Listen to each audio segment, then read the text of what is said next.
Mike, give me a level real quick. Testing 1, 2, 3. Mike's loud. We are live. Hey, everybody. It's Dale Jr. Here for an early Ask Junior. Usually we're a little further into the podcast recording before we jump right into Ask Junior, but we're doing it at the top of the show. So you guys are going to start us off and get us in the groove. Looking forward to hearing some questions. You guys sent all that in to ask, or send it all into Xfinity at Xfinity Racing on Twitter. I'm sure you had some good ones. We had a lot of things going on this week with the race at Richmond and everything else. And so Leah's put all that together. So let's get started. Yeah, our first question is coming from Aaron Bearden, a good friend. Now that you've been doing these one-off Xfinity Series races for a handful of years, how, if at all, has the sensation of each race changed? Is it different as your family has grown? Well, it was really cool to have Isla there this past weekend. Nicole's too young to really know what's going on. She's not going to remember none of that. So, obviously, it's cool to be able to have photos of her with me at the track. I've brought Isla to the racetrack when she was that young, not quite a year old. And so we have those pictures, and that's going to be great going forward for them and their families beyond. So, that's all cool, and Isla's starting to get old enough to sort of get it and figure kind of like she still doesn't really understand. I don't think she still gets that I drove a race car or ran in a race and all that. But it's just fun watching her try to piece it together, and all that was really great. I mean, I for years watched drivers bring their kids to the intros, bring them to the cars before the race, have their families around them at various times throughout the race weekend. And, I mean, I didn't think anything of it, but and before I was a dad, it just looked like a lot of trouble. And then when I become a dad, I'm like, oh, no, I get it. You want to show your kids what you're doing. You want to include them. You want to give them experiences. And that's just enriching them as a person, right? So when they go explore, so when Isla, that was overload. All the things that was going on that morning and up to the start of the race, that was a lot to take in for a 3-year-old. And that was I was glad. You love to put them in those situations where they kind of they experience something new, and so I get it now. It's not a lot of trouble. It's something you want to do. It's something as a parent you're excited about doing, and it's interesting. I mean, I think that's parenthood in a nutshell. Really, is before you're a parent, you're like, oh, kids, God, that looks hard. I mean, I've got friends now that aren't parents yet, and when I talk about what we got going on with our kids, they're like, that sounds terrible. And I'm like, well, wait till you do it, and then you'll realize it's not terrible, and you enjoy it. So it's pretty fun to take them. I'm gonna run another one next year, and we really don't plan further out than that. And so maybe at 4 years old, it'll be a completely different experience for Isla. Every time we go back to the racetrack, I certainly would love to run sooner than that because I don't like. When we don't run good, you like to go redeem yourself. And bring them back. Well, I'm just saying we didn't run good in the race. Yeah. So in my career, I'm used to being able to go fix that the next weekend. Right. I have to wait a while, but so unless somebody were to need a relief driver, Bristol. But I had some opportunities this year. I'm kind of regret not taking. But anyways. All right, next question from Simon Adamsick. With you being a broadcaster and using the one-off races to be up to date with what's happening on the track and how the cars behave to be able to explain everything to the viewers, would you try to do a one-off race in a next-gen car just to know how they drive and race? Yeah, I mean, I don't think I'll do a one-off in a next-gen car in a race, but a test practice, that's a great opportunity. You can call up these guys with these race teams, particularly a Chevrolet team like Hendrick or something, and say, hey, man, I'd love to get a couple laps behind the wheel at a test y'all are going to. I could call Alan on Chase's car, and Alan would absolutely probably have no problem allowing me to get behind the wheel. Chase would be pretty good with it, I'm sure. I've asked them in the past about that when they changed the power and add the giant spoiler on the back. I'm like, hey, I need to drive it to feel it. But and they were open to that. So, yeah, I could lean on Rick a little bit and Jeff Gordon and Chackenhouse and say, man, just give me a couple laps to feel it. I've never drove a next gen. I don't think you can go into the broadcast booth as an analyst and do the job unless you've got that, got some experience and knowledge. So that's a must-do kind of piece of homework for me, I think, going forward. But I don't think I'd run a race, and that's only because I don't know what kind of equipment I'd be getting into, and there's a lot to, there's a lot of moving parts to that. I mean, it's not, you never say never, but I think just getting in a car to test would be really helpful for me in the booth, and that's something that I think I must need to accomplish some point next year. Next question from Linda Sellers Kohar. How did you break your toe? We've been seeing that on Instagram. Yeah, geez.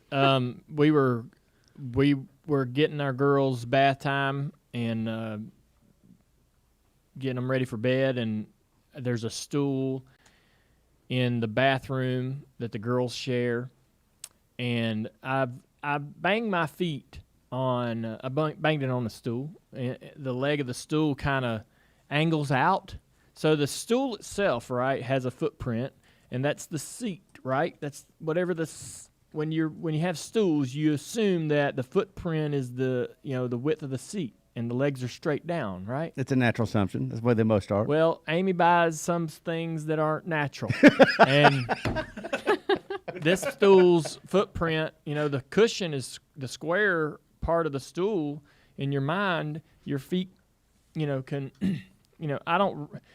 the legs go out. They protrude out. Yeah, and they catch things like toes going by. And I hit it, and I've done it. We've got some other stools in our vacation home around this island in the kitchen that do the exact same thing. The legs angle out, so the base on the floor is wider than the chair itself, and so you kick them all the time. I hit my feet on them all the time, and it hurts so bad. And it's only those types of pieces of furniture where the legs and the base is wider than the what you're visually looking at, what your eye sees.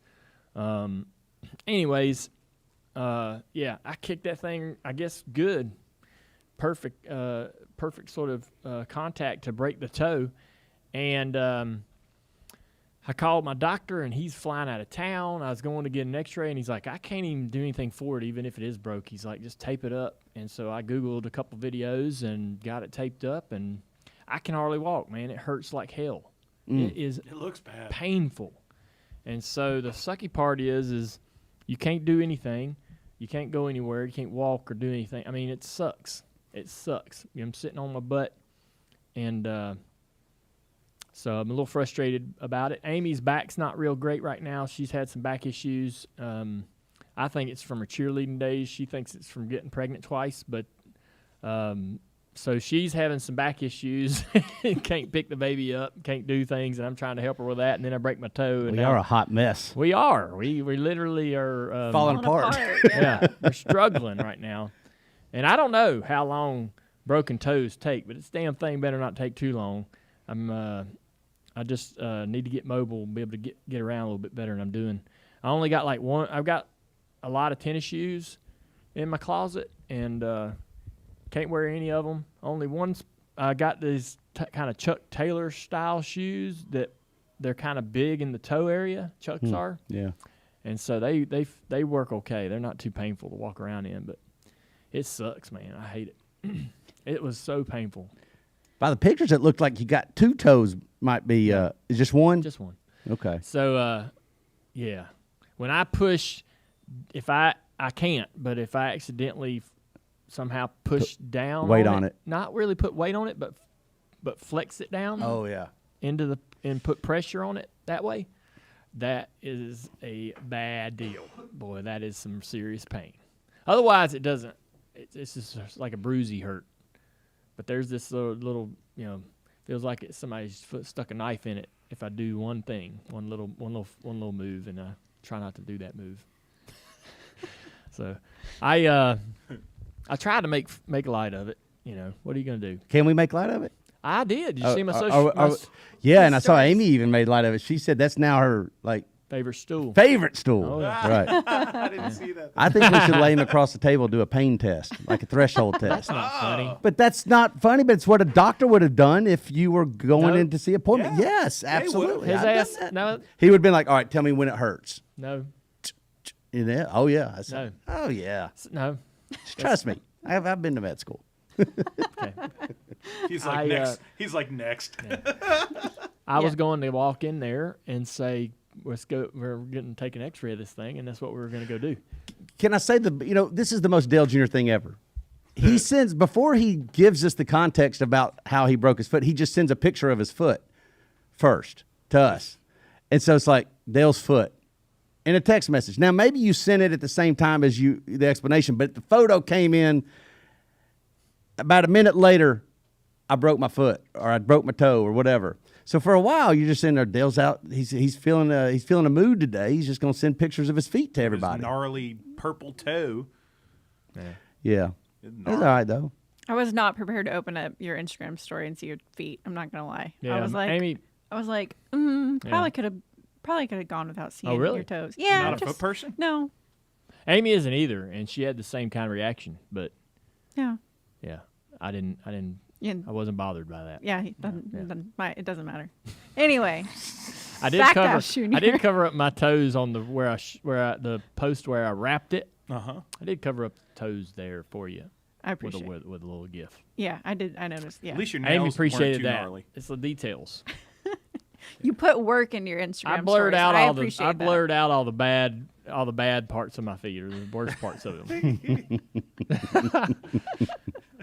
Oh, okay. Back dash junior now? Yeah, let's All do right, we that. done toast? Okay. Ask Dale's toe. From Brian Baird, what's the best way you find to hang your used race car doors like you have on the wall behind you? What's that? The best way to hang like race car doors. Do you have I don't know. I mean, we know? you put an anchor in the wall and run a screw into it. I mean, find Big enough one to hold it. You find the stud in the wall, get you a stud finder, and just you got to commit. You put it this way: you commit. Like if you look at ours on the wall, though, they're screwed on. They're not like hung on. No. So It's like ran when he into says about commit, you commit. It's ran into a stud or an anchor. It's a race car. It's used to being drilled into. Well, the walls, I think, what they're more concerned about. Yeah. And you're gonna commit to the damage you're making to this wall. All right, one more question from Robert Martin. I've tried to research this and I found nothing. Who usually spotted for your dad? I know the spotter role was different then, and it may not have been one designated guy. He had a couple guys, but it wasn't anything like it is today. I don't even want to guess. But I mean, I don't want to disrespect the people that did it, that got paid to do it. But there were times when it was just like, hey, go up there and spot, just here, take this radio. You can do it. You do anything? Take this up there and go. So, I mean, it wasn't as much, it was a different type of job. I'd have to have a spotter to explain this. We've got a podcast where there's spotters galore called Door Bumper Clear. And so I don't want to misspeak, but, back in the day, paid spotters were a rare thing back in the 80s and 90s. If you spotted, often you didn't maybe get paid unless you were hired by the team to do it regularly. And the spotter's job wasn't to clear you, wasn't to help you on a restart, wasn't to tell you when the green flag comes out. All the spotters did was stay up, tell you where a wreck was. Spotters just spotted the crashes. And, if there was anything like crew chief was like, "Hey man, can you see X, Y, or Z?" Is the spotters up there to say, "Yeah, I see that." You know, debris on the track or whatever, where another car may be running on the racetrack, as far as running a different line or a groove. But they didn't go. You know, they didn't go green, green, green. The green flag's out. Go, Dale. They didn't. They didn't say, "All right, man, car high, 3 wide middle." They didn't do all that. You know, the driver just drove, and the driver just made his own decisions when he was clear and whatnot. And but the spotters, you know, back then it was different. They did a lot less. Well, if you want to know the quality of individual today's spotters are, we've got an empty liquor bottle right here that they left for us. Yeah, I don't know why it's to us. I don't either. They just think they're funny. They got hammered during the show yesterday. It's a shame they pour this out and waste it, because I know they didn't drink it. They did drink it. I doubt We've got a podcast. TJ did. as proof. TJ did, Of but course, yeah, TJ did. Last time he did, he said on the show, it was your birthday party, and in my 30th, I think so. And Regan made him 16 drink. years ago. that's what he said. Yeah, last time he drank Fireball. Yeah, he's not a drinker at all, and that's okay. You know, That's right. Good public service announcement there. Right. Well, cool. Well, good questions. I'd never known who Dale Earnhardt spotter is either. I don't even. I mean, the names escape me, Yeah, man. But I don't know. it's been different people. Yeah. Let's get one more. We can't end on that. That's pretty sad. One more from our YouTube chat from Kevlar Kite. What happened to the Corvette that the bouncy house castle took place of in your garage? Every year for a long time back in the day, I would get 2 vehicles from Chevrolet. I always got a Corvette as one of those, and the other one might be a truck, or it might be a dually for the late model team. It might be a vehicle for Willie, my mom's husband.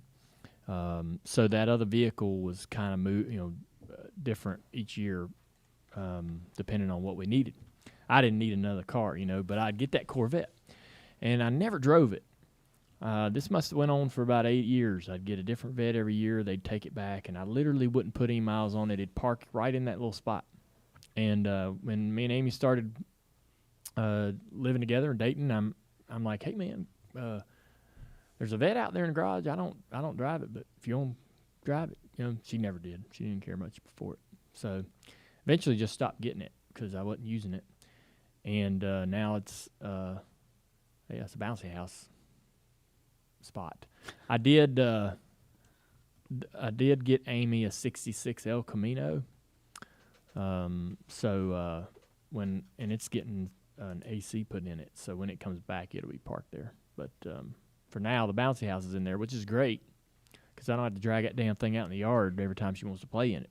I just plug it in, fire it up, there she goes. I thought it was brilliant. When I saw that picture, I thought it was brilliant. I'm telling you, you can't hide that thing. So when they see it, right? Yeah. I want it. They won't in. I want that bouncy house now. Yeah. So that means we got to take it out in the yard, get the extension cord, blow it up. Then they play 5 minutes, and then they're on to the next thing, and then you got to roll it back up, put it back away, drag it back out. And so throwing it up in there, we just pull the plug and let it deflate and leave it. And it don't kill the grass. It don't do anything like that. So it's great. Yeah, lucky. All right. All right. Well, hey, appreciate all the questions you guys sent into Xfinity Racing for Ask Junior this morning. I enjoy the engagement. I really do. And we got some more engagement for this podcast today. It's going to be a lot of fun. A few surprises for you folks that are going to tune in and listen later. We'll let those be surprises. We won't tell you what they are, but sure appreciate Xfinity for everything they do for this podcast. All they do for NASCAR as a whole. They support our business, our industry, a lot of different ways. And I'm a customer of theirs with a vacation home we have. I got Xfinity internet there that we pay for, and we got the 200 megs up and down, and stuff works great. So it's never gave me any problems. A year and a half I've used it, so we really appreciate it.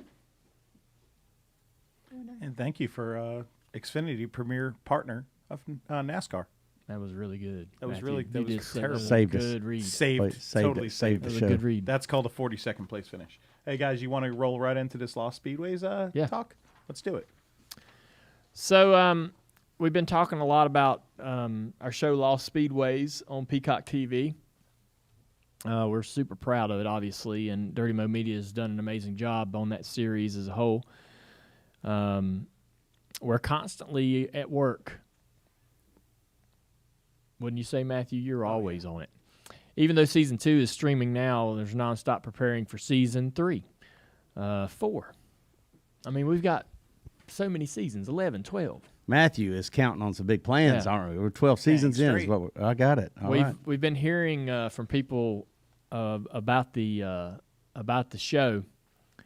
From Dilner, you were somewhere this weekend where you heard a lot about the show, and Yeah, I was at the Mount Airy Moonshine and Racers reunion. Okay. And they had this huge session under a tent, autograph session and stuff, and you wouldn't believe at the car show, at the parade, how many people went out of their way to come up, fans. Hey, we love the show. Hey, I got Peacock just to watch this show.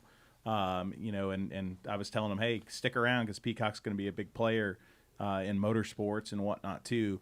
But between that and just the whole show was incredible. And some of the characters from Lost Speedways were at that show, and I had such a good time. We always talk about fun things. You were talking about doing something with bringing Isla to Richmond, and her with you. I had Hudson in the back of Dink Widenhouse's B29 sitting on a battery box, and we got to ride along with him in a parade. What an awesome dad moment. That was to kind of look in the back seat, and he's hanging onto the window, looking out the window, and it was just an incredible weekend, and incredible to hear from all those fans and stuff too. well, Pennsboro Speedway is another racetrack where we featured its history in Season 2 of Lost Speedways. It's actually Episode 2. Matthew will be in Pennsboro at the racetrack this week, the West Virginia Racing Heritage Festival. It's on the grounds of the old Pennsboro Speedway, and the episode is called The Miracle. You want to check that out on Peacock TV.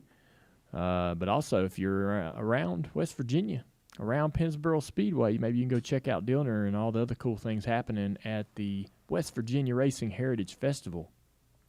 Check out Lost Speedways on Peacock TV, Season 1 and Season 2, streaming now. Soon we'll have Season 3 up there.